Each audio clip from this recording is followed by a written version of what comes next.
Assalamualaikum warahmatullahi wabarakatuh. Saya Khalila Safira Maulana dengan NRP 5017251081 dari Prodi Teknik Geofisika. Pada video kali ini saya akan melanjutkan pembahasan saya mengenai buku yang berjudul Physical Geology Earth Revealed 7 Edition dari Dian S. Carson, Charles C. Plummer, dan David McGarry. Nah, jadi video kali ini saya akan membahas mengenai bab 2, yaitu interior bumi dan sifat geofisika. Di sini saya akan membahas banyak hal mulai dari pendahuluan, bukti dari gelombang seismik, struktur internal bumi, hingga ringkasan. Namun, sebelum memasuki pembahasan-pembahasan tersebut, saya akan mengungkapkan suatu pendahuluan tentang interior bumi dan sifat geofisika. Kerak bumi yang dapat dipelajari secara langsung hanya 1% dari total keseluruhan bumi. Pemahaman tentang bagian dalam bumi itu diperoleh melalui cara yang tidak langsung, seperti analisis gelombang seismik, gravitasi, aliran panas, dan medan magnet. Bukti geofisika menunjukkan bahwa bumi terdiri dari 3 lapisan utama, yaitu kerak, mantel, dan inti bumi. Nah, selain itu, secara mekanis terbagi menjadi litosfer yang kaku dan astenosfer yang plastis. Contoh, batuan dari mantel yang terbawa ke permukaan dan meteorit mampu menjelaskan komposisi bagian dalam bumi. Pengukuran gravitasi, anomali magnetik, serta sejarah pembalikan medan magnet digunakan untuk mengungkap struktur yang tersembunyi. Pergerakan isostatik dari kerak dan distribusi saat pelepasan panas dari interior bumi juga turut mendukung mengenai sifat geofisika. Selanjutnya, saya akan membahas mengenai gambar 2.1. Jadi, gambar 2.1 ini membahas mengenai refleksi seismik, gimana gelombang seismik memantul dari batas batuan jauh di dalam bumi dan kembali ke stasiun seismograf di permukaan. Jadi, sumber gelombang seismik berasal dari earthquake. Gelombang seismik kemudian merambat ke layer A. Layer A ini merupakan lapisan batuan bagian atas. Ketika gelombang kemudian mencapai reflecting boundary. Reflecting boundaries itu merupakan batas pemantul, yang merupakan perbatasan antara layer A dengan layer B.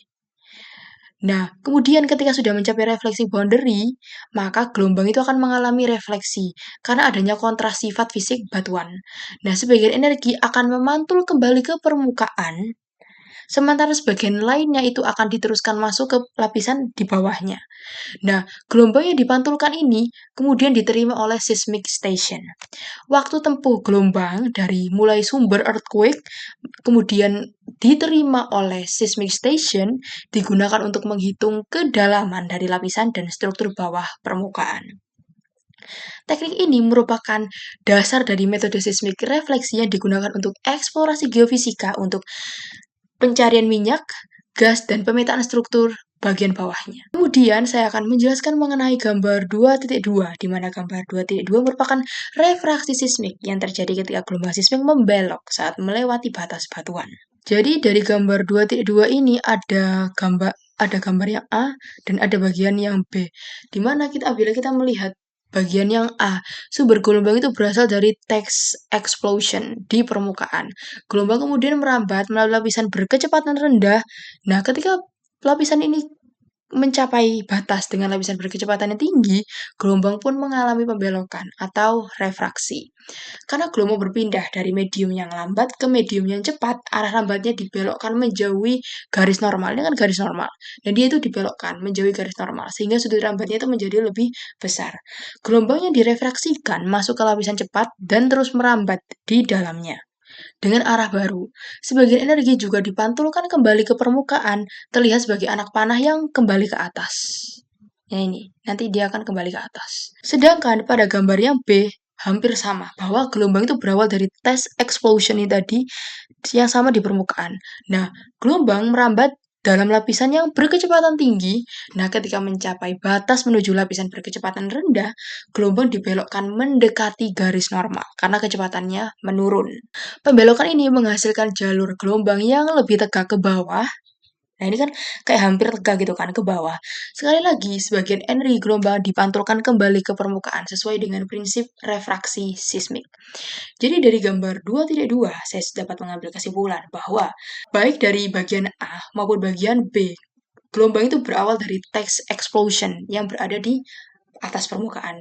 Yang kemudian pada bagian yang A, dia itu merambat dari lapisan yang berkecepatan rendah menuju ke lapisan berkecepatan tinggi, kemudian mengalami refraksi yang menjauhi garis normal, sedangkan pada bagian yang B itu gelombang merambat dalam lapisan berkecepatan yang tinggi ke lapisan yang berkecepatan rendah, yang kemudian mengalami pembelokan atau refraksi, di mana dia itu mendekati garis normal. Kemudian saya akan menjelaskan mengenai box 2.1 di gambar yang satu, di mana ini merupakan operasi pengeboran KTB di Jerman Tenggara yang mencapai kedalaman 10 km dan telah memajukan teknologi pengeboran dalam. Jadi di sini tuh kan KTB. KTB merupakan proyek ilmiah besar yang bertujuan untuk mengebor kerak bumi sedalam mungkin untuk mempelajari struktur dan proses geologi di kedalaman.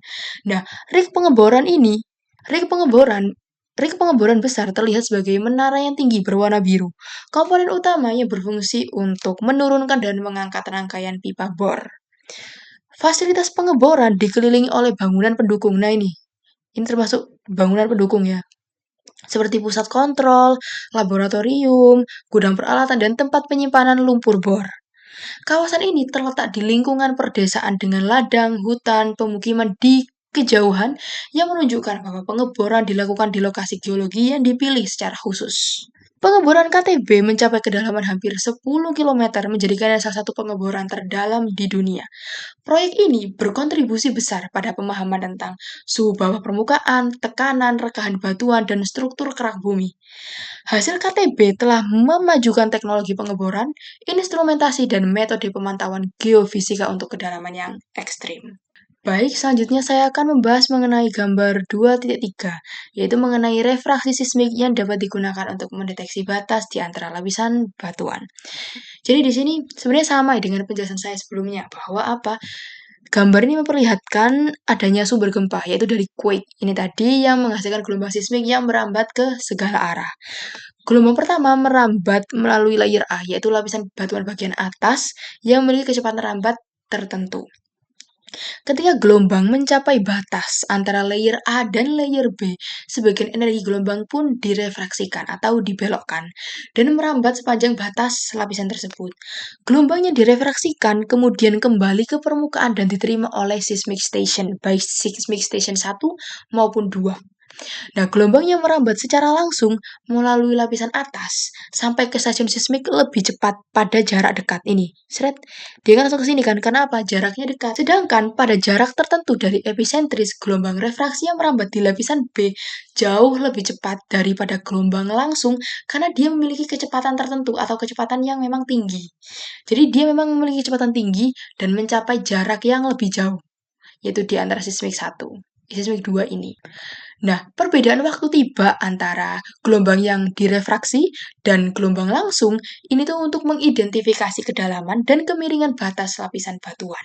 Kemudian saya juga akan membahas mengenai gambar 2.4 mengenai lintasan melengkung gelombang sismik yang disebabkan oleh batuan seragam. Pada gambar yang A, lintasan gelombang menuju seismic station. Gelombang sismik berasal dari earthquake focus di dalam bumi. Batuan pada penampang itu dianggap seragam. Tetapi kecepatan rambat gelombang meningkat seiring bertambahnya kedalaman. Karena kecepatan meningkat seiring dengan bertambahnya kedalaman, hal inilah menyebabkan gelombang sismik itu kemudian membelok secara bertahap. Nah, hal ini yang disebut dengan refraksi berkelanjutan. Hasilnya jalur gelombang menjadi melengkung ke arah permukaan ketika merambat ke arah gelombang yang memiliki kecepatan lebih rendah. Nah, gambar ini menunjukkan lintasan gelombang dari fokus gempa menuju seismik berbentuk kurva cekung. Nah, seperti ini. Sedangkan pada gambar yang B, ini penyebaran gelombang ke segala arah. Nah, dia juga sama, berasal dari earthquake focus di dalam bumi, yang kemudian ini tuh memancarkan gelombang sismik ke segala arah. Nah, karena kecepatan gelombang meningkat dengan bertambahnya kedalaman, gelombangnya bergerak ke bawah akan terbelokkan sehingga mengarah ke permukaan. Gelombangnya bergerak miring atau horizontal juga akan melengkung mengikuti gradien kecepatan. Pola rambatan menghasilkan berkas gelombang melengkung yang terlihat pada gambar. Hal ini menunjukkan penyebaran dari sumber gempa. Lintasan berbentuk kipas ini menggambarkan bagaimana perubahan kecepatan bertahap menyebabkan gelombang sismik tidak bergerak dalam garis lurus, tetapi dalam kurva yang halus. Dan juga cekung ya ini.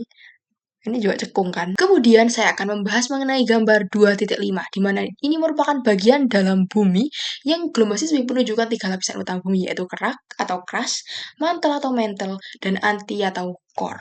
Yang pertama, kerak bumi atau crust. Kerak bumi merupakan lapisan yang padat dan paling tipis di antara yang lainnya. Nah, dia itu digambarkan dengan ini, lapisan tipis di permukaan. Nah, pada ilustrasinya. Ini inner core. Nah, ketebalannya bervariasi. Seperti kurang lebih ada 5-10 km pada kerak samudra hingga lebih dari 70 km pada kerak benua. Nah, dia itu terdiri dari beberapa batuan, mulai dari batuan basalt dan batuan gabbro. Sedangkan yang kedua atau mantle itu merupakan lapisan terbesar di bumi hingga mencapai 2.900 km tebalnya. Dia tersusun dari batuan silikat yang padat tetapi plastis pada kedalaman tertentu sehingga dapat mengalir secara lambat. Dia dibagi menjadi dua, yaitu mantel atas dan mantel dalam.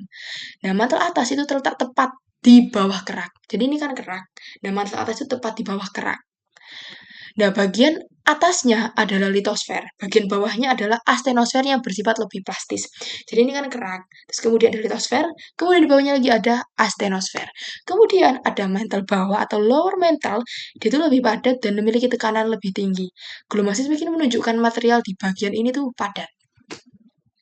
Kemudian yang ketiga atau yang terakhir adalah inti bumi atau core. Dia itu dibagi menjadi dua, yaitu inner core dan juga outer core.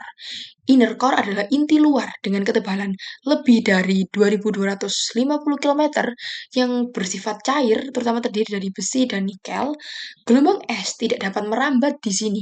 Hal ini membuktikan bahwa zona ini bersifat cair. Nah, aliran material logam cair di inti luar menghasilkan medan magnet bumi. Sedangkan pada inti dalam, dia memiliki radius sekitar 1.220 km, bersifat padat meskipun sangat panas karena tekanan yang sangat besar, terdiri dari besi dan nikel yang sangat rapat. Kemudian saya juga akan membahas mengenai tabel 2.1 mengenai ciri-ciri kerak samudera dan kerak benua. Dari sini, bila kita melihat dari sisi ketebalan rata-rata, kita dapat mengetahui bahwa kerak samudra memiliki ketebalan 7 km, sedangkan kerak benua 20 hingga 70 km di bawah, tertebal di bawah pegunungan. Kita dapat menyimpulkan bahwa kerak benua lebih tebal daripada kerak samudra. Sedangkan jika dilihat dari kecepatan gelombang seismik P, kerak samudra dapat memiliki kecepatan 7 km per detik, sedangkan kerak benua 6 km per detik atau lebih tinggi di kerak bawah. Nah, sehingga dapat disimpulkan bahwa kerak benua memiliki kecepatan gelombang seismik yang lebih cepat daripada kerak samudra. Sedangkan bila kita melihat dari sisi densitasnya, kerak samudra memiliki densitas 3 gm per cm kubik, sedangkan kerak benua 2,7 gm per cm kubik. Sehingga dapat disimpulkan bahwa kerak samudra memiliki densitas yang lebih besar daripada kerak benua. Nah, kemudian dari probabilitas komposisi, kerak samudra berisi dari basalt yang didasari oleh gabbro, sedangkan kerak benua berisi granit, batuan vulkanik lainnya seperti gneiss dengan lapisan batuan sedimen. Kemudian saya akan menjelaskan mengenai gambar 2.6 mengenai kerak samudra yang tipis memiliki kecepatan gelombang P sekitar 7 km per detik, sedangkan kerak benua memiliki kecepatan yang lebih rendah. Dari gambar ini saya dapat melihat kerak samudra di mana dia memiliki ketebalan 5-8 km sehingga dia itu lebih tipis daripada kerak benua. Selain itu, dia itu memiliki kecepatan gelombang P sekitar 7 km per detik, sehingga dia itu menunjukkan batuan ini terdiri dari batuan yang padat, seperti batuan basalt dan gabbro. Nah, kerak ini biasanya di bawah laut dan menjadi bagian dari litosfer samudra.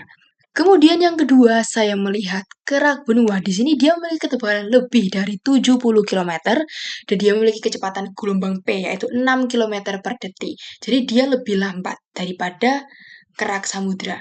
Nah, hal ini kita dapat mengetahui sifat batuan dari kerak benua, di mana dia terdiri dari batuan yang ringan dan heterogen seperti granit, metamorf, dan sedimen. Selain itu, dia itu juga bersama dengan mantel atas yang kaku untuk membentuk litosfer benua. Kemudian saya melihat diskontinuitas mohorovičić atau lapisan yang menjadi pembatas antara kerak dengan mantel. Nah, di sini tuh kita dapat melihat bahwa moho itu kayak diberikan sebagai suatu garis lengkung lah ya, yang memisahkan kerak dengan mantel. Di bawah moho, kita dapat melihat kecepatan gelombang P yang meningkat sekitar 8 km per detik. Nah, ini khas dengan batuan mantel, seperti peridot. Kemudian, saya dapat melihat litosfer, di mana litosfer terdiri dari kerak, mantel bagian atas, yang paling kaku. Nah, dia itu memiliki sifat padat, kuat, dan juga rigid. Ketebalan litosfer ini dapat bervariasi, namun dapat mencapai 100 km pada benua. Kemudian saya juga dapat melihat astenosfer, di mana dia itu terletak di bawah litosfer. Ini kan litosfer itu lurus red. Nah, astenosfernya itu ada di bawahnya. Dia itu terletak pada kedalaman 100 sampai 300 km. Disebut dengan zona kecepatan rendah karena kecepatan gelombang P menurun di sini. Penurunan kecepatan ini menunjukkan bahwa astenosfer itu bersifat lebih plastis yang memungkinkan lempeng tektonik untuk bergerak di atasnya. Nah, batuan dalam astenosfer sebagian bersifat lemah akibat suhu yang tinggi dan sedikit pelelehan. Selanjutnya, saya akan membahas mengenai gambar 2.7, yaitu struktur cangkang konsentris bumi yang didefinisikan oleh variasi kecepatan gelombang S dan P. Nah, dari adanya gambar ini, saya dapat melihat adanya litosfer, astenosfer, mantel luar, mantel dalam, terus juga ada mohorovikik, kemudian ada inti luar, inti dalam juga. Nah, hal ini sudah saya jelaskan pada materi-materi sebelumnya. Maka pada gambar 2.7 saya hanya akan membahas gelombang S, gelombang P, dan juga densitas. Dari adanya gelombang P, saya dapat mengambil kesimpulan bahwa dia ini semakin meningkat seiring dengan kedalaman pada mantel. Namun, dia menurun dengan sangat tajam ketika berada di inti luar, karena inti luar bersifat cair. Kemudian dia meningkat kembali ketika berada dalam inti dalam. Sedangkan pada gelombang S, saya dapat mengetahui bahwa gelombang S ini juga sama, dapat meningkat seiring dengan bertambahnya kedalaman, namun ketika dia mencapai inti luar, dia menghilang secara keseluruhan. Kemudian dia muncul kembali ketika masuk ke inti bagian dalam.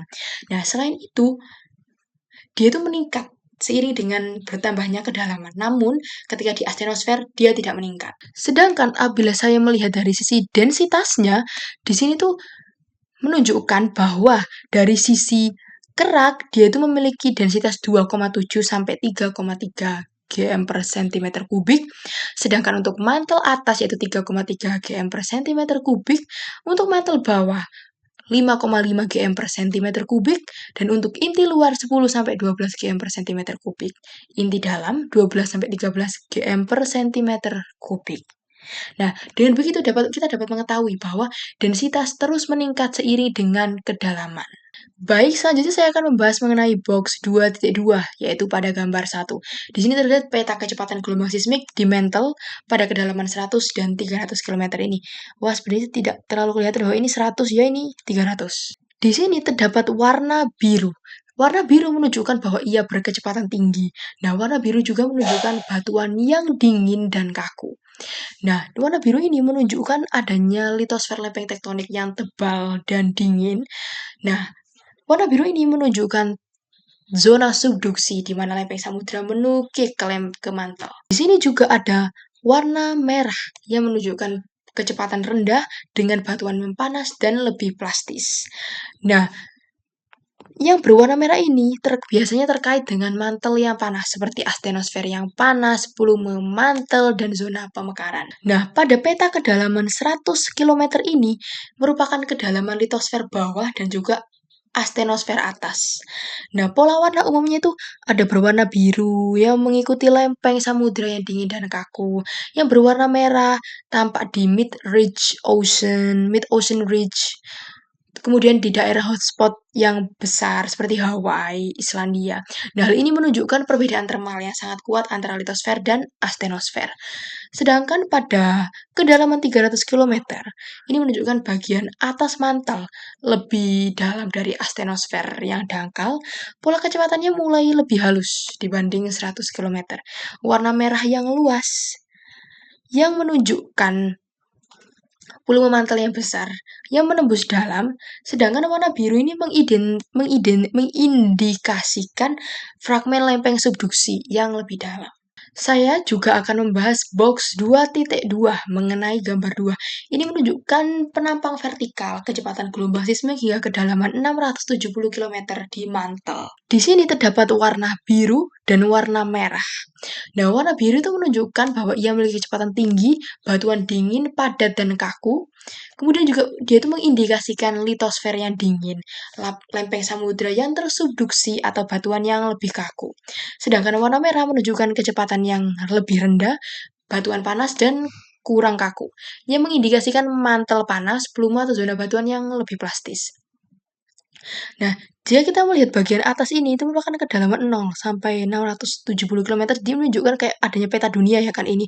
Terus di bawahnya ini ada yang berwarna-warni ini. Gambar tersebut ini menunjukkan adanya jalur penampang vertikal dengan lingkaran putih-putih ini tuh menunjukkan lokasi hotspot yang besar. Kemudian di bawahnya, yang antara kedalaman 0 sampai 670 km yang sama ini tuh, ini kan ada peta dunia ya, jadi di bawahnya ini ada yang berwarna-warni ini. Nah, ini menunjukkan adanya zona dangkal, yaitu 0 sampai 200 km, di mana warna biru itu lebih dominan di bawah benua dan lempeng samudra yang tua serta tebal. Warna merah muncul pada ocean ridge, asthenosfer panas dangkal, dan hotspot ini nih, hotspot lingkaran putih ini. Kemudian kedalaman menengah 200 sampai 400 km ini tuh kontras. Warna mulai melemah, tetapi pola besar mulai terlihat. Nah, lempeng samudra yang tersubduksi ini sering tampak sebagai zona biru yang menunjang ke bawah. Volume mantel mulai tampak sebagai anomali merah yang menembus ke dalam. Kemudian mendekati batas mantel atas yaitu 400 sampai 670 km ini terdapat perubahan mineral besar pada 410 km dan 670 km, yaitu zona diskontinuitas mantel. Pada kedalaman ini, anomali biru menunjukkan bahwa sebagian lempeng subduksi menembus hingga 670 km, sedangkan anomali merah dapat mengindikasikan pulau mantel yang naik dari bawah mantel atas. Di gambar 3 ini, saya dapat mengambil suatu kesimpulan ya dari sisi kiri, bahwa di sini tuh terdapat lempeng batuan dingin yang tenggelam ini terlihat dari anomali yang berwarna biru yang dia itu turun, yang kayak terlihat kayak menurun ke bawah. Nah, hal ini tuh bila kita kaitkan ya dengan lempeng samudra yang tersubduksi, itu dapat diketahui bahwa ia itu telah turun jauh melampaui mantel atas yang kemudian menembus mantel bawah dan akhirnya mencapai batas inti mantel atau diskonitis itu tadi. Nah, slab dingin yang keras juga dapat menyusup ke jauh ke mantel bawah karena densitasnya lebih tinggi daripada batuan mantel di sekitarnya. Sedangkan bila kita melihat bagian yang berada di sebelah kanan, itu kita melihat batuan panas dan plume mantel. Di mana apa? Adanya anomali merah besar yang naik dari batas inti mantel. Hal ini menandakan bahwa plume mantel, yaitu kolom material panas yang naik dari zona sangat panas di atas inti. Volume ini dianggap berasal dari lapisan termal di batas inti mantel, tempat terjadinya pelepasan panas dari inti luar, konveksi mantel besar-besaran, dan lain sebagainya. Nah, pulau mantel adalah sumber hotspot vulkanik seperti Hawaii, Samoa, atau Afrika Timur. Jadi, apabila kita melihat gambar 4 ini, kita melihat banyak hal yang mulai dari mantel, ULVZ, core, downgoing slab, plume, trench, ridge, dan juga trench. Ya. Nah, di sini saya akan menjelaskan mengenai downgoing slab, yaitu lempeng samudra yang menyelam ini dia kayak mau menyelam ke dalam sini kan. Nah, di sini terlihat bahwa dia itu ingin masuk ke dalam palung atau trench. Kemudian dia menyelam ke dalam, ini namanya gini kan. Nah, dia masuk ke dalam trench atau palung, kemudian dia masuk ke dalam mantel sebagai slab subduksi. Sedangkan apabila kita melihat ada di sebelah kiri ini terdapat batas transisi mantel 670 km. Di mana di sini ada garis putus-putus ya ini. Nah, ada garis putus-putus yang menunjukkan kedalaman sekitar 670 km, di mana batas antara mantel atas dengan mantel bawah. Nah, pada kedalaman ini terjadi perubahan mineral yang besar, misalnya olivin, spinel, proveskit, yang menyebabkan kenaikan densitas. Akibatnya, beberapa slab mampu menembus batas ini, tetapi yang lain tertahan atau membentur batas tersebut, yang menyebabkan penumpukan slab. Kemudian di sini juga ada plume mantel dalam atau deep mantle plume. Di bagian tengah gambar terlihat ada kolom panas yang naik. Nah ini nih, ini kan panas tuh terlihat warna merah. Dia tuh naik ke atas mantel. Dia itu menembus batas 670 km dan mencapai punggung tengah samudera atau ridge. Nah, ini dianggap sebagai sumber hotspot seperti Hawaii, Islandia, Afrika Timur. Kemudian di sini juga ditemukan adanya ULVZ. Oh, bisa ditaruh tengah ternyata. Di sini juga ditemukan ULVZ atau Ultra Low Velocity Zone. Nah, ULVZ itu merupakan zona kecil di batas inti mantel yang memiliki kecepatan gelombang sismik sangat rendah. Diperkirakan merupakan batuan yang sangat panas, bahkan sebagiannya itu meleleh. Nah, atau bloops dengan densitas yang tinggi. ULVZ dianggap sebagai sumber naiknya plume mantel karena suhu dan anomali panas di dalam inti mantel mendorong material itu untuk naik. Kemudian di sini juga ada ridge atau punggung tengah samudra. Nah, di bagian atas terlihat kan ini kan ridge kan. Nah, di mana mantel panas ini kan naik. Atau upwelling yang menyebabkan pembentukan kerak samudera baru dan menjadi motor utama dari seafloor spreading. Nah, ridge ini sering terhubung dengan plume, plume ini, jika ada hotspot di near ridge atau upwelling normal karena divergensi lempeng. Selanjutnya saya akan membahas gambar 2.8, yaitu zona bergelombang P yang disebabkan oleh pembiasan gelombang P di dalam inti bumi. Gelombang P dapat ditandai dengan warna abu-abu yang berada di sebelah sisi kiri dan yang ada berada di sebelah sisi kanan pada sudut 103 derajat hingga 142 derajat di sekitar pusat gempa. Nah, pada daerah ini tidak ada gelombang P yang langsung terdeteksi. Nah, ini kan tidak ada, di sini juga tidak ada kan. Nah, dia itu bisa disebabkan oleh beberapa penyebab. Mulai dari gelombang P yang dibelokkan menjauhi zona tersebut saat melewati inti, sehingga tidak ada jalur yang dimasuki oleh gelombang. Nah, kemudian, jadi gelombang-gelombang itu membelok ke arah kiri dan belok ke arah kanan. Jadi menjauhi si gelombang P ini tadi. Nah, zona bayangan gelombang P ini dapat menjadi suatu bukti bahwa inti luar itu bersifat cair. Nah, setelah melewati sudut 142 derajat, gelombang P ini kemudian muncul kembali setelah dibiaskan dari inti. Nah, stasiun pada area ini masih menerima gelombang P meskipun jalurnya itu udah berbelok jauh. Yang awalnya mereka sama kan kayak gini. Kemudian mereka belok, ini kosong. Nah, pada akhirnya ketika melewati sudut 142 derajat, mereka pun kembali lagi. Nah, dengan adanya gelombang P ini tadi, kita dapat mengetahui lokasi stasiun yang menerima atau tidak menerima gelombang P. Jadi, kita dapat menentukan ukuran dari inti luar, mengidentifikasi sifat material dari inti luar, dan memahami struktur internal bumi secara lebih dalam atau secara lebih jelas lah ya. Nah, kemudian saya akan menjelaskan mengenai gambar 2.9, yaitu mengenai bayangan gelombang es. Gelombang es ditandai dengan warna yang berwarna abu-abu. Gelombang es adalah gelombang sismiknya bergerak secara gelombang transversal, di mana dia hanya dapat merambat melalui benda padat, jadi dia tidak dapat merambat melalui benda cair. Jadi gini, dia dapat merambatkan melalui mantel kan. Ketika dia itu udah melampaui mantel dan mencapai inti luarnya bersifat padat, maka dia akan dihentikan ataupun bisa dibelokkan lagi ke yang lain sehingga dia tidak bisa memasuki si inti luar ini tadi. Nah, gelombang es ini tadi berada pada sudut 103 derajat ataupun lebih. Jadi pada sudut 103 derajat hingga lebih tidak ada gelombang es yang tercatat. Nah, dengan adanya hal ini menjadi suatu fakta bahwa inti luar bumi memiliki sifat cair, jadi dia tidak bisa masuk ke daerah yang cair. Selanjutnya, saya akan membahas mengenai gambar ini, yaitu box 2.3 gambar 1, yang mengenai sebuah fragmen meteorit besar dari kawah meteorit di Arizona. Fragmen ini berasal dari meteorit besar yang jatuh sekitar 50.000 tahun yang lalu, yang menabrak dataran tinggi Arizona dan menciptakan kawah selebar kurang lebih 1,2 km dengan kedalaman kurang lebih 170 km yang kini dikenal sebagai meteor crater. Nah, fragmen ini Fragmen ini merupakan meteorit besi dengan komposisi dominan besi 90%, nikel 5-10%, dan sedikit kobalt dan trans elemen lainnya.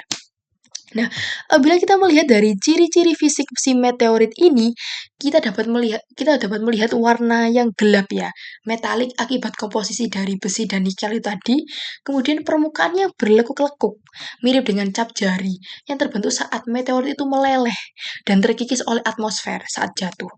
Dan ini juga ada pisau saku yang diletakkan di dalam meteorit ini untuk sebagai skala pembanding ukuran lah ya, yang menunjukkan bahwa meteorit ini berukuran cukup besar dan berat. Dengan adanya meteorit yang jatuh ini, kita dapat mengetahui dan memahami komposisi benda langit yang tersusun sebagian dari besi, dan meneliti tumbukan kosmik, serta memahami sejarah awal dari tata surya. Kemudian saya akan menjelaskan mengenai gambar 2.10,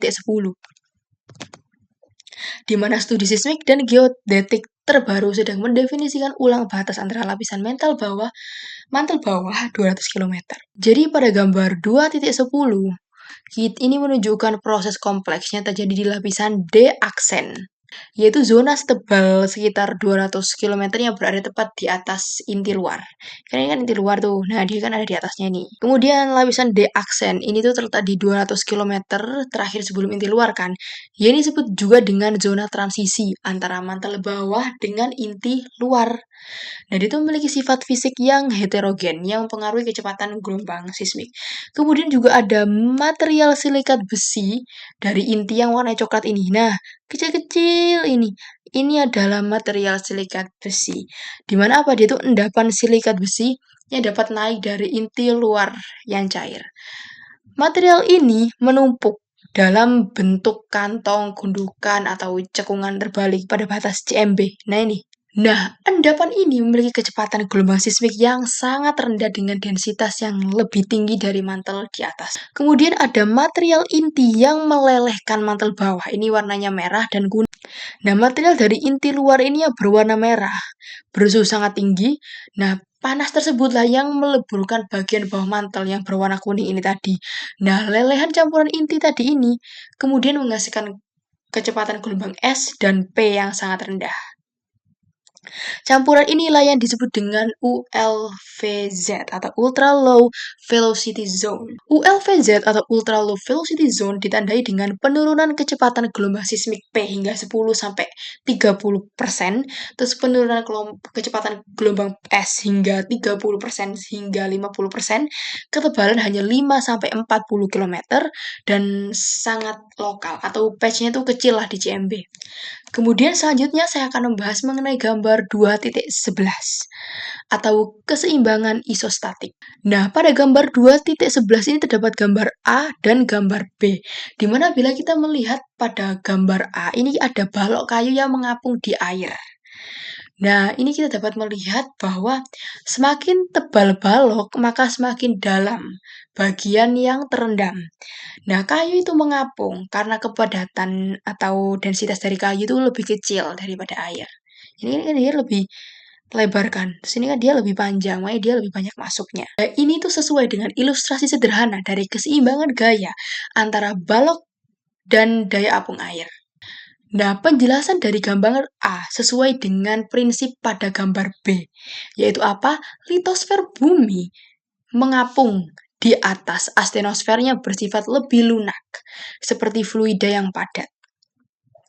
Nah, di sini ada beberapa bagian seperti ada litosfer samudra, ada litosfer benua, ada gunung, ada mantle, ada mountain root, dan ada depth of equal pressure.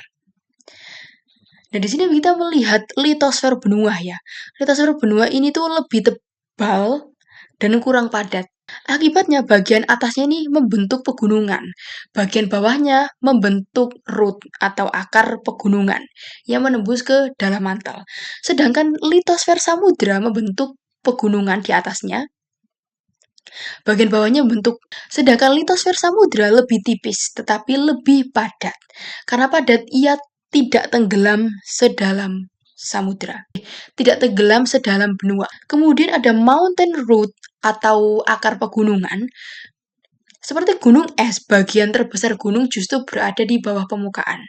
Semakin tinggi pegunungan, maka semakin dalam akarnya masuk ke dalam mantel untuk menjaga keseimbangan isostatik. Kemudian di sini ada juga depth of equal pressure atau kedalaman tekanan yang sama, ditunjukkan dengan garis putus-putus berwarna merah. Nah, pada kedalaman ini, tekanan yang diberikan oleh kolom batuan di atasnya sama di semua sisi. Artinya, sistem berada dalam keseimbangan isostatik. Kemudian, saya akan menjelaskan mengenai gambar 2.12, di mana di sini ada gambar A, B, dan C. Dari gambar A, pegunungan memiliki akar kerak yang menjorok ke dalam mantel. Sistem awal berada dalam keseimbangan isostatik, di mana apa? Semakin tinggi semakin tinggi pegunungan, maka semakin dalam juga akarnya, karena kerak mengapung di atas mantel yang lebih padat. Nah, bagiannya B ini merupakan tahap erosi dan pengendapan sedimen. Apabila kita melihat gambar yang B, maka ini kan berhubungan dengan tahap erosi dan pengendapan sedimen ya. Jadi ketika pegunungan itu kemudian mengalami erosi, inilah menyebabkan material yang dari puncak tadi kemudian kan berkurang. Nah, sehingga masanya itu kan berkurang, karena materialnya hilang. Nah, sedimen hasil erosi itu tadi kemudian kan dipindahkan ke daerah yang lebih rendah. Nah, makanya dia berada di samping kiri dan di samping kanan ini tadi kan. Nah, karena beban di puncak itu tadi berkurang, maka terjadilah isostatic uplift. Ketika kerak terdorong naik untuk menggantikan massa yang hilang. Nah, karena adanya beban di sedimen di samping kiri dan kanan, maka daerah di samping ini mengalami subsidence atau kayak mengalami penurunan ke bawah gitu kan, ada yang karena masanya ada, jadi dia maka akan semakin menurun.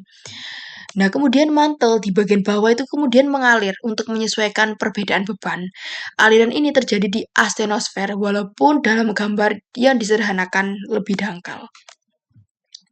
Sedangkan pada gambar yang C, ini merupakan sistem yang mencari keseimbangan yang baru. Ketika erosi itu terus mengurangi beban, maka pegunungan kan menjadi lebih rendah. Akar kerak ikut menipis karena uplift isostatik. Nah, inilah yang kemudian menambah beban di daerah samping. Subsidence itu terus berlanjut. Kemudian hal inilah yang menyesuaikan distribusi massa yang baru. Ketika sistem kembali menuju keseimbangan isostatik baru, pegunungan menjadi lebih rendah, akar kerak menjadi lebih dangkal, cekungan sedimen semakin tebal, dan semua penyesuaian terjadi hingga kolom massa kembali mencapai tekanan yang sama pada kedalaman tertentu.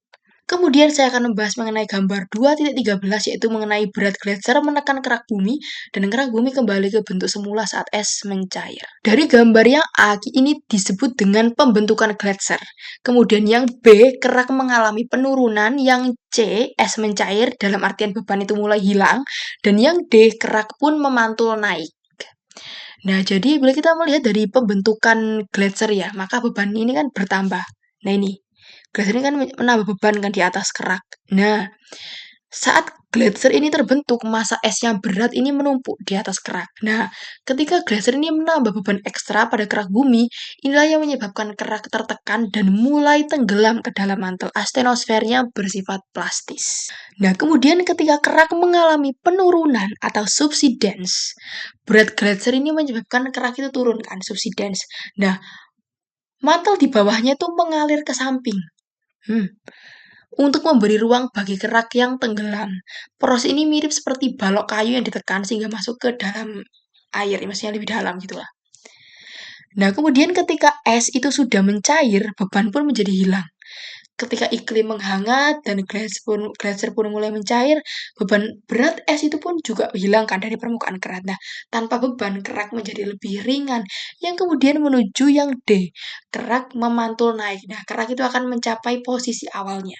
Jadi dia mulai terangkat kembali ke posisi semula melalui proses isostatic rebound. Kemudian saya akan membahas mengenai gambar 2.14 mengenai pengangkatan permukaan tanah di Kanada dan Amerika Serikat bagian utara.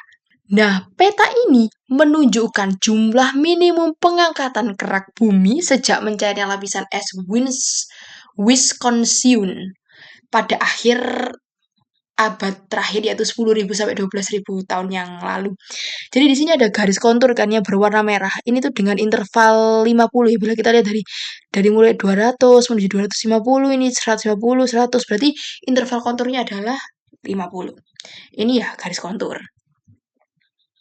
Nah, dengan hal ini menunjukkan uplift dalam meter. Sedangkan di sini kan ada garis putus-putus ya. Ini tuh menunjukkan batas terluar glacier Wisconsin pada masa glasial maksimum. Nah, semakin besar angka dari interval kontur, maka semakin besar pengangkatan tanah yang telah terjadi. Peta ini menunjukkan bahwa pengangkatan permukaan tanah terbesar pernah terjadi, yaitu di Hudson Bay.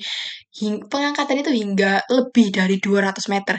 Ini menandakan bahwa dulu daerah ini tertutup oleh es yang sangat tebal. Kemudian semakin menjauh dari pusat beban es, uplift ini semakin menurun secara bertahap hingga sekitar 50 meter di Amerika Serikat bagian utara.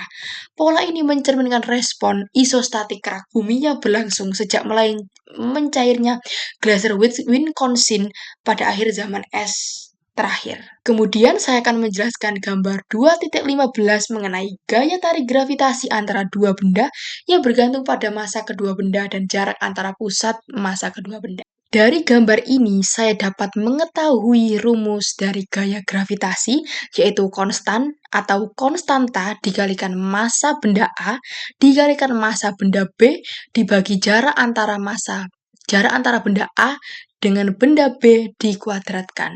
Nah, dari hal ini, saya pun dapat mengambil kesimpulan bahwa semakin besar massa benda A, maka akan semakin besar pula gaya gravitasinya. Dan semakin besar massa benda B, maka akan semakin besar gaya gravitasinya. Maka, gaya gravitasi berbanding lurus dengan massa benda A dan B. Namun, apabila kita bandingkan dengan jarak antara benda A dengan benda B, dia malah berbanding terbalik. Di mana apa? Semakin besar jarak antara benda A dan benda B, maka gaya gravitasinya akan semakin kecil, sedangkan semakin kecil jarak antara benda A dan benda B, maka gaya gravitasinya akan semakin besar. Nah, jadi apabila jarak antara benda ini saya lipat kalikan 2 kali, maka gaya gravitasinya akan menjadi 1/4. Dan apabila jarak antara kedua benda saya dilipatkan sebanyak 3 kali, maka gaya gravitasinya akan menjadi 1/9. Dan seterusnya. Selanjutnya saya akan membahas gambar 2.16 di mana di sini ada pembacaan alat pengukur gravitasi yaitu gravimeter. Nah, gravimeter itu digunakan untuk mengukur percepatan gravitasi lokal, di mana di dalam alatnya itu terdapat massa kecil yang ditahan oleh pegas. Jadi, apabila tarikan gravitasi itu lebih kuat, maka pegas yang tertarik juga semakin panjang. Sedangkan jika tarikan gravitasinya itu lebih lemah, maka pegas itu kurang tertarik. Nah, jika kita melihat dari gambar ini, kita akan melihat adanya 3 hal di sini. Yang pertama itu adalah area dengan biji logam padat. Nah, di sini kita melihat adanya batuan padat. Batuan yang sangat padat dengan densitas yang tinggi, jadi gravitasi lokalnya pun meningkat. Nah, pegas yang tertarik pun menjadi lebih panjang ini. Lebih panjang kan daripada yang ada di sebelah tengah dan sebelah kanan. Nah, hal inilah yang menyebabkan gravimeter menunjukkan anomali gravitasi positif. Sedangkan, jika kita melihat pada gambar yang tengah, ini merupakan area yang normal, dia berada di tengah-tengah. Dan dia itu tanpa anomali dengan densitas yang normal, gravitasi yang normal, jadi tidak ada anomali gravitasi. Sedangkan pada sisi yang kanan, kita melihat adanya area gua, rongga, atau batuan yang kurang padat, sehingga apa? Densitasnya menjadi rendah, gravitasi lokalnya pun juga menurun, dan pegas yang tertarik pun menjadi lebih pendek, sehingga dia ini menjadi anomali gravitasi negatif. Nah, dengan hal ini itu digunakan untuk mendeteksi gua bawah tanah, karst, zona lempungan, dan lain sebagainya. Kemudian saya akan menjelaskan mengenai gambar 2.17, di mana di sini ada gambar A, B, dan C. Pada gambar A menunjukkan keseimbangan isostatik, di mana tidak ada anomali gravitasi. Ciri-ciri dari kondisi yang A ini adalah lapisan kerak yang lebih tebal, yang kemudian memiliki root atau akar yang tenggelam lebih dalam ke dalam mantel, kepadatan kerak benua lebih rendah daripada mantel, total massa kolom batuan, yaitu setinggi gunung, yang lebih dari kedalaman root seimbang dengan area datar di sekitarnya. Sedangkan pada gambar yang B, wilayah pegunungan belum mencapai keseimbangan isostatik. Ini disebabkan oleh beberapa penyebab seperti pegunungan masih terlalu tinggi, relatif terhadap ketebalan root di bawahnya. Root tidak cukup dalam untuk mengimbangi massa gunung. Kolom batuan memiliki massa yang lebih besar dari yang seharusnya. Nah, hasil pengukuran gravitasi itu adalah anomali gravitasi positif. Karena gravitasi itu lebih besar daripada, kemudian pada kondisi yang C itu wilayah tersebut tertekan terlalu dalam ke dalam mantel. Dia itu disebabkan karena kerak yang memiliki root yang terlalu besar atau terlalu dalam. Wilayah kekurangan massa di bagian atas, misalnya karena erosi besar-besaran, root yang terlalu besar itu menyebabkan massa total yang lebih kecil dari kondisi yang seimbang. Nah, hasil pengukuran gravitasi menunjukkan anomali gravitasi negatif di mana gravitasi itu kurang dari nilai gravitasi normal. Kemudian saya akan menjelaskan gambar 2.18 di mana ini merupakan medan magnet bumi. Gambar 2.18 ini menunjukkan bagaimana medan magnet bumi bekerja dan bagaimana polaritas magnetik dapat berubah dari waktu ke waktu. Apabila kita melihat ini nih, medan magnet bumi sebagai magnet batang. Ini merupakan model yang sederhana. Jadi di mana di sini ada kutub magnet utara yang berada di dekat kutub selatan geografis dan juga ada kutub magnet selatan yang berada di dekat kutub utara magnet geografis. Mungkin ini sedikit membingungkan ketika kita memakai kompas jarum apabila jarum kompas itu menunjukkan ke arah utara, maka sebenarnya dia itu tertarik ke kutub magnet selatan. Begitupun dengan sebaliknya. Karena apa? Kutub magnet utara itu selalu tarik-menarik dengan kutub magnet selatan. Begitupun sebaliknya. Nah, apabila kita di sini melihat adanya panah yang berwarna biru, itu menunjukkan bahwa kutub magnet bumi menunjukkan bahwa kutub magnet selatan selalu keluar dan kutub magnet utara selalu masuk.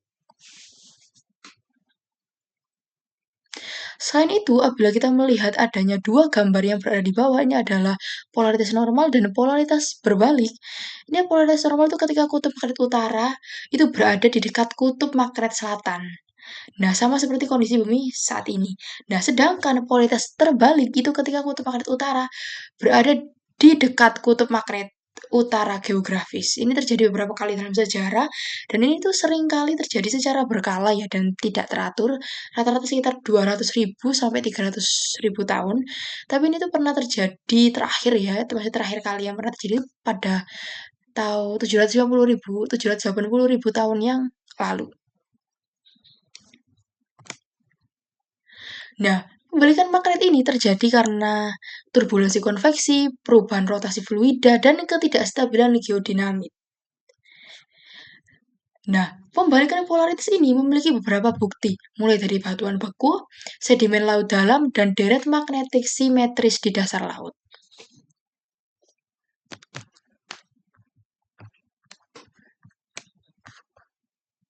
Kemudian saya akan menjelaskan gambar 2.19 di mana yang A beberapa batuan menyimpan rekaman medan magnet bumi dan B penampang lapisan lava yang tertumpuk menunjukkan bukti terjadinya pembalikan medan magnet bumi.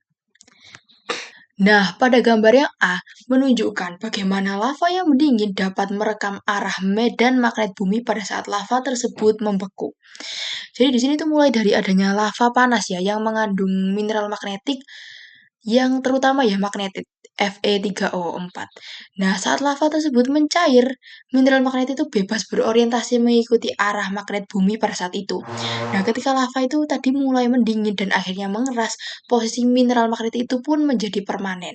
Nah, arah magnetisasi yang tersimpan ini yang disebut dengan paleomagnetisme. Artinya, batuan tersebut menyimpan rekaman permanen medan magnet bumi pada waktu batu itu terbentuk.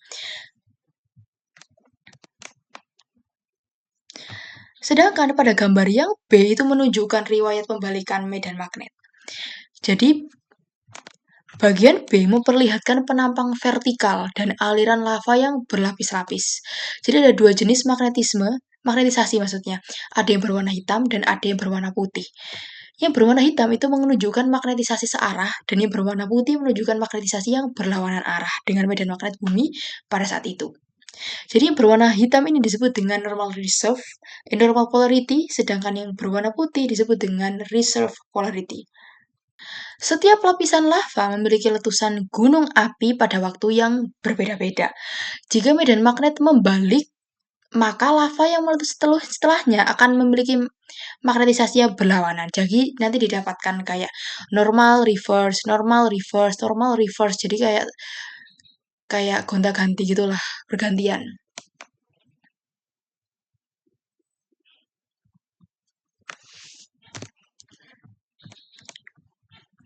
Selanjutnya saya akan membahas gambar 2.20 di mana ini merupakan skala waktu polaritas magnetik global untuk era Cenozoikum dan Mesozoikum. Nah, gambar ini merupakan Magnetic Polarity Time Scale atau MPTS. Ini nih, Magnetic Polarity Time Scale. Nah, ini merupakan rekaman perubahan arah medan magnet bumi selama sekitar 160 juta tahun yang lalu. Nah, ini sampai 160 juta. Di mana era Cenozoikum itu mulai dari 0 sampai 65 juta tahun yang lalu. Sedangkan Mesozoikum mulai dari 66 juta tahun yang lalu sampai 160 juta tahun yang lalu. Jadi skala ini tuh memetakan normal dan juga reserve polarity, yaitu periode ketika kutub magnet bumi memiliki orientasi normal ataupun tidak. Dan di sini juga ada memiliki warna hitam dan juga coklat muda. Jadi warna hitam itu menunjukkan polaritas yang normal atau anomali positif, di mana ketika kutub magnet utara itu berada dekat dengan kutub secara geografis. Nah, sedangkan ketika coklat muda itu menunjukkan polaritas yang terbalik ketika kutub magnet utara itu berada dekat dengan kutub magnet selatan geografis. Ini periode-periode ini disebut dengan magnetocrons.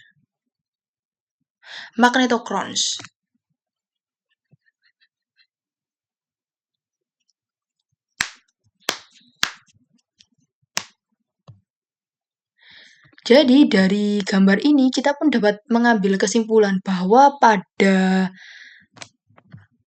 Cenozoikum itu tuh memiliki banyak pembalikan dengan durasi yang pendek. Nah ini, pembalikannya pendek, tret, gitu kan, pendek-pendek.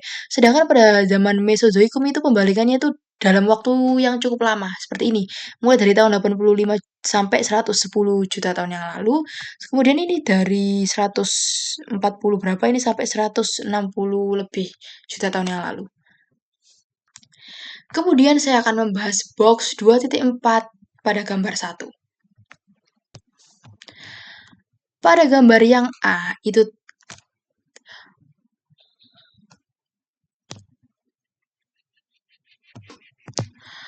pada gambar pada gambar yang A terlihat itu adalah medan magnet yang terbalik ya. Jadi dia itu terlihat adanya garis-garis medan magnet yang berwarna biru dengan orange ini keluar dari kutub magnet utara. Jadi dia kayak mencoba untuk keluar gitu kan dan masuk ke kutub selatan. Ini nih. Oh my god, nggak bisa. Ini kutub yang warna kuning ini kan keluar. Nah, dia itu masuk ke kutub yang berwarna biru yang selatan ini. Sedangkan apabila kita melihat gambar yang B, yaitu medan magnet yang transisi, itu medan magnetnya berada dalam kondisi yang normal. Di mana apa? Di sini adalah kutub magnet utara dan kutub magnet selatan, mereka itu saling masuk satu sama lain. Nah, yang berwarna biru masuk ke bagian yang berwarna kuning, dan berwarna kuning ingin masuk ke bagian yang berwarna biru. Dan apabila kita melihat B adalah medan magnet transisi, di mana ini terlihat bahwa ada yang berwarna kuning dan berwarna biru, mereka tuh kayak saling bertransisi gitu, kayak ini masuk ke sini, ini masuk sana gitu. Sedangkan pada bagian yang C adalah medan magnetik normal, di mana sudah jelas di sini adalah berwarna biru dan di sini adalah berwarna kuning.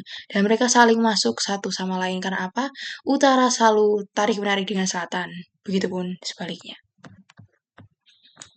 Kemudian saya akan menjelaskan kotak 2.4 gambar 2 yang menunjukkan gelombang sismik. Nah, dari kotak 2.4 gambar 2 itu menunjukkan bahwa ini merupakan hasil dari penelitian seismologi ya, bahwa inti dalam bumi atau inner core itu berputar sedikit lebih cepat daripada bagian-bagian yang lain di planet ini. Ini yang disebut dengan fenomena super rotation. Jadi dari gambar ini kan terlihat ada inti luar yang cair, inti dalamnya padat. Terus ini rute tercepat tuh gelombang sismik ini ada kerak dan ini kemudian mantel gitu kan ya. Nah, ini merupakan rute tercepat untuk gelombang seismik ini. Ini ada putar, terus habis itu ada garis putus-putus sampai ke bawah ini. Nah, inti dalam berputar lebih cepat itu dikarenakan inti luar yang cair itu mengalir tidak teratur. Jadi aliran ini menghasilkan medan magnet bumi dan gaya elektromagnetik yang mendorong inti dalam itu tetap padat dan membuatnya itu berputar sedikit lebih cepat daripada yang lainnya. Nah, gerakan superrotation ini sangat mempengaruhi perubahan jangka panjang medan magnet bumi, dinamika inti luar, evolusi termal bumi, dan pemahaman tentang pembalikan medan magnet bumi. Nah, kemudian saya akan menjelaskan gambar 2.21 mengenai anomali magnetik positif. Di sini ada gambar A, B, dan C.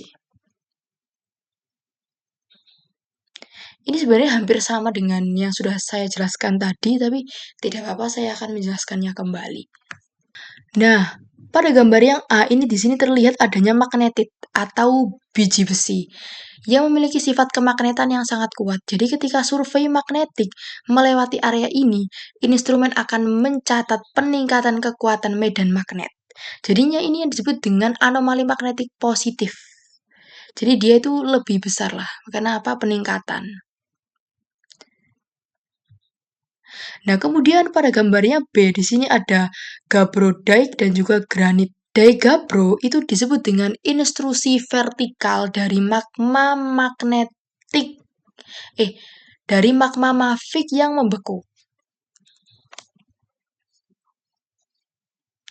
Jadi apabila batuan mafic mengandung mineral seperti ini, maka dia akan bersifat lebih magnetik dibandingkan granit di sekitarnya. Nah, oleh karena itu, mafic ini akan menghasilkan anomali magnetik positif. Bentuknya memanjang sepanjang gabbro. Kemudian yang ketiga di sini ada granit. Di sini tidak ada batuan yang kaya mineral magnetik. Jadi hanya terdapat sedikit lipatan sedimen di atas granit. Jadi ini memiliki kemagnetan yang rendah. Jadi nantinya dia itu tidak akan meningkat ya kekuatan medan magnetnya ini. Jadi dia itu akan disebut dengan anomali magnetik negatif atau sangat lemah.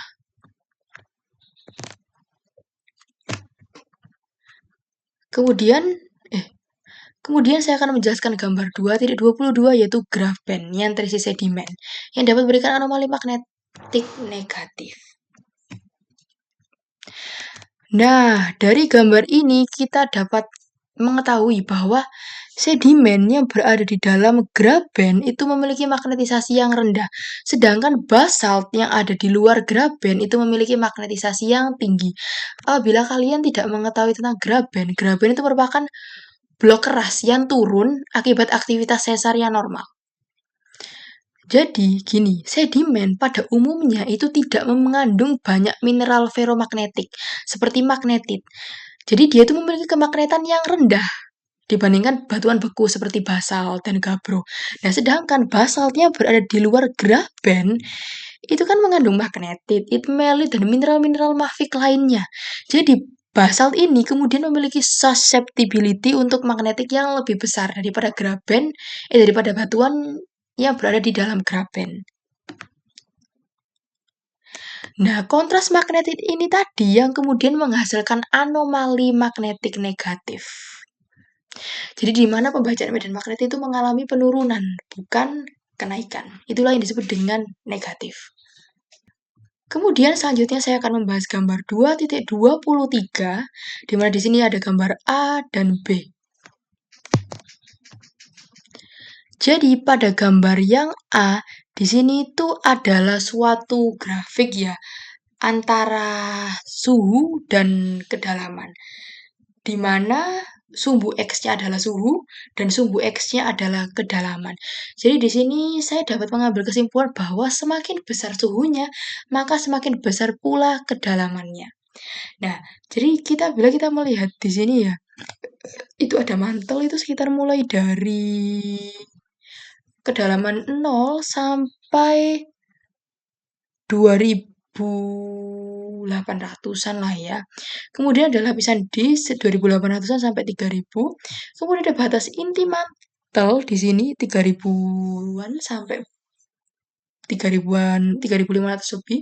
Kemudian juga ada inti luar di sini 4.000 sampai 5.000, ada inti dalam 5.000 sampai 6.000. Dan di sini ada apa itu namanya, garis yang berwarna merah tebal di sini. Itu yang menunjukkan ketidakpastian estimasi suhu dan kedalaman. Jadi kita nggak bisa tahu pasti nih, dia ini semakin lebar, semakin panjang tentang kemungkinan nilai suhu yang pastinya gitu. Jadi dia makanya diberikan warna merah yang lebar dan panjang ini. Kemudian apabila kita hubungkan tekanan dengan kedalaman, itu juga hampir sama seperti yang tadi, di mana apa? Semakin besar tekanannya, maka semakin besar pula kedalamannya. Di sini juga ada mantel, lapisan di batas inti mantel, inti luar, dan inti dalam. Namun di sini ditandai dengan garis yang tipis panjang. Di mana apa? Apabila menunjukkan panah panjang, maka aliran panasnya tinggi, dan ketika panahnya pendek, maka aliran panasnya pun juga rendah atau pendek juga. Oh. Nah, kemudian saya akan membahas gambar 2.24, di mana ini membahas mengenai aliran panas. Jadi, aliran panas itu merupakan aliran panas dari bawah permukaan menuju ke atas permukaan bumi. Jadi di sini tuh ketika panahnya panjang maka aliran panasnya juga tinggi, dan ketika panahnya pendek berarti aliran panasnya itu rendah. Nah, di sini kita akan mengetahui bahwa magma ini sudah mulai memanas kan, dia kan memanas tuh di sini. Kemudian kita melihat di sini manahnya itu mulai mendingin dan kemudian mengandung batuan uranium yang kaya akan batuan beku.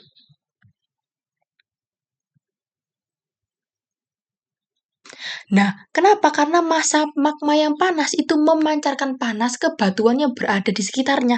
Salah satunya adalah ini. Nah, panas ini merambat ke permukaan melalui sifat konduksi. Nah, karena magma berada relatif di dekat permukaan, aliran panas itu akan meningkat tajam. Nah, kemudian yang kedua ini kan batuan beku yang kaya akan uranium ya. Nah, batuan seperti ini itu dapat memiliki kandungan elemen radioaktif seperti uranium, thorium, dan juga kalium. Peluruan radioaktif menghasilkan panas internal secara terus-menerus. Akibatnya, meskipun tidak ada magma, daerah tersebut tetap memiliki heat flow yang tinggi. Kemudian saya akan menjelaskan gambar 2.25 mengenai rata-rata aliran panas dari lautan dan benua adalah sama, tetapi sumber panasnya yang berbeda.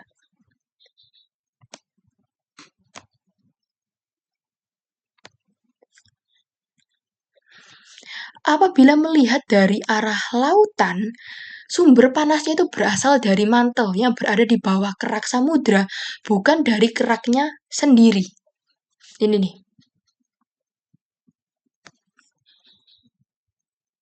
Jadi sumber panas utama laut itu adalah panas dari mantel. Sedangkan apabila dari sisi benua atau continental crust, proses peluruhan radioaktif yang secara terus-menerus itu kan menghasilkan panas ya. Jadi kerak benua ini akan menghasilkan proses internal panas. Jadi meskipun mantel itu juga memancarkan panas kan, tapi panas utamanya itu dari si peluruhan radioaktif yang ada di kerak benua ini tadi.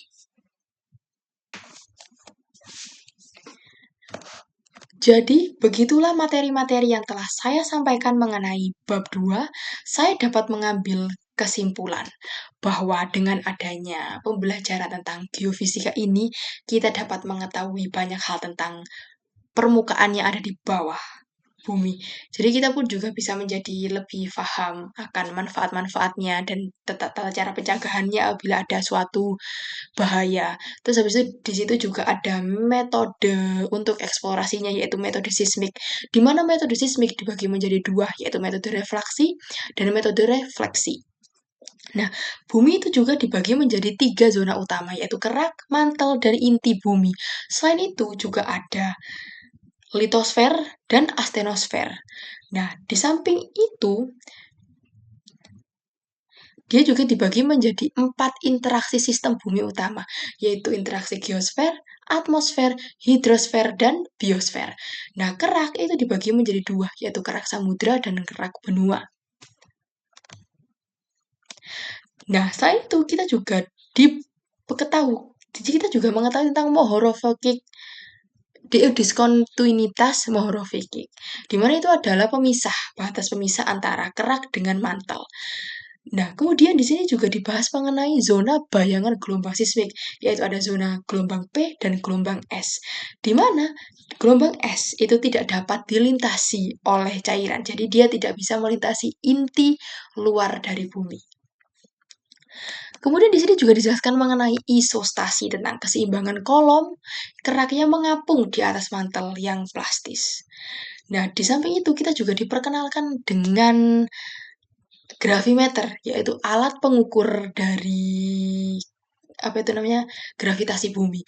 Nah, selain itu kita juga mengetahui tentang pembalikan medan magnet bumi, di mana ketika ada kutub utara medan magnet kutub utara itu berada di dekat kutub selatan geografis, namun apabila dia bertukar, yaitu kutub magnet utara dekat dengan secara geologis dengan utara, maka itu yang disebut dengan pembalikan medan magnet bumi. Nah, itu pernah terjadi, tapi itu tidak secara berkala. Jadi itu tidak bisa diprediksi. Kemudian kita juga diperkenalkan dengan anomali gravitasi positif dan negatif. Anomali gravitasi positif ketika gravitasi itu lebih besar daripada nilai gravitasi normal, dan anomali gravitasi negatif ketika gravitasi yang dihasilkan itu kurang dari gravitasi normal. Kemudian kita juga diperkenalkan dengan gradien panas bumi, di mana semakin dalam kedalamannya maka akan semakin panas. Selain itu kita juga diperkenalkan dengan yang namanya magnetometer, yaitu alat yang digunakan untuk mengukur kekuatan medan magnet bumi. Baik, sekian pembahasan saya mengenai bab 2. Mohon maaf apabila ada salah kata. Terima kasih telah menonton video saya. Tonton video saya di video-video saya berikutnya. Wassalamualaikum warahmatullahi wabarakatuh.